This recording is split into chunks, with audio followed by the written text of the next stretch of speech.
morning, welcome to CATEX TV. My name is Frank Fortunato. Today is Tuesday, October 24th, 2017. If you want to follow us on Twitter, please go to CATEX TV. Lloyds of London said today that it would take a $900 million loss from Hurricane Maria. At the same time, it downwardly revised its loss estimates for Hurricanes Harvey and Irma. Maria pummeled the Caribbean, specifically Puerto Rico, from the 18th to 22nd of September. Industry loss estimates for Maria have varied widely. The highest range by AIR Worldwide had it at as much as $85 billion. However, RMS and Karen Clark came out in the $15 billion to $30 billion range.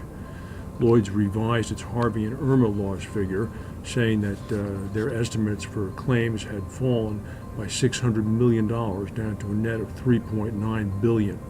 John Hancock, Lloyd's performance management director, said this reflects more information on the events becoming available since it released its preliminary loss estimate.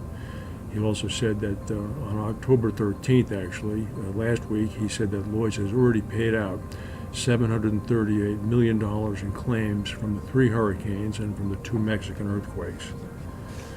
According to Jonathan Reese, who is a insurance executive, the group chief financial officer at Hamilton Insurance Group in Bermuda, insurance prices, quote, have to improve in the wake of expected $100 billion of losses as a result of the 3 hurricanes and the 2 earthquakes. According to Reese, January renewals are going to be different. He also believes insurance-linked securities and special purpose entities will turn out to be the favored route for much of the fresh capital entering the insurance space. Reese said those entities had worked well after the major insured losses caused by Hurricanes Katrina, Rita, and Wilma in 2005, and said that investors always return to what worked best last time. Typhoon Lan, we reported yesterday, hit Japan. It apparently was a fairly significant storm. It brought a deadly mix of high winds and drenching rain that exceeded some 30 inches in some area. It led to mudslides, disrupted transportation, including airlines, and it caused 1 cargo ship to ran aground. 6 deaths were connected to the storm. Over 200,000 people were forced to evacuate. Toyota closed factories in 7 prefectures, and as many as 850 airplane flights were canceled. The damage, however, does not appear to be severe enough to lead to any reinsurance claims. The 3 largest Japanese P&C carriers buy a big quota share reinsurance cover, but that protects only against earthquake risk, not wind.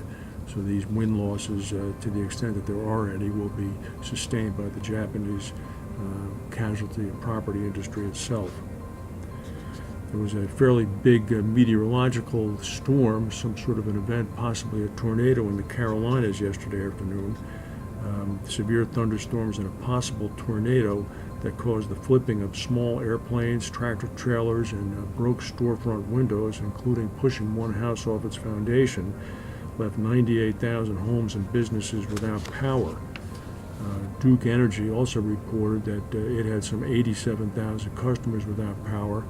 Most of the damage was done in western North Carolina.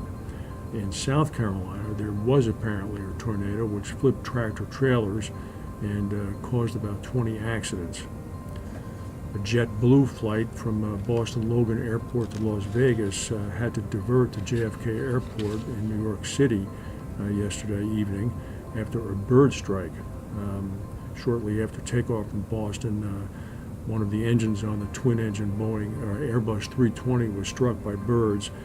There were 144 passengers on board. The crew declared an emergency and was going to return to Logan, but then was diverted to JFK due to weather. The plane circled for several hours and then landed safely just before 7:30 p.m. An extremely rare Italian supercar, estimated to be worth more than $1.9 million, was left with, quote, significant damage after it smashed into a crash barrier in England. The blue Pagani Zonda, which has a top speed of about 220 miles per hour, collided with a barrier on the A27 in Tangmere in West Sussex Saturday morning. Police said the driver was not injured. Police also said, quote, we are appealing to anyone who saw this car driving on the A27. We're hoping someone would remember it as it is so distinctive.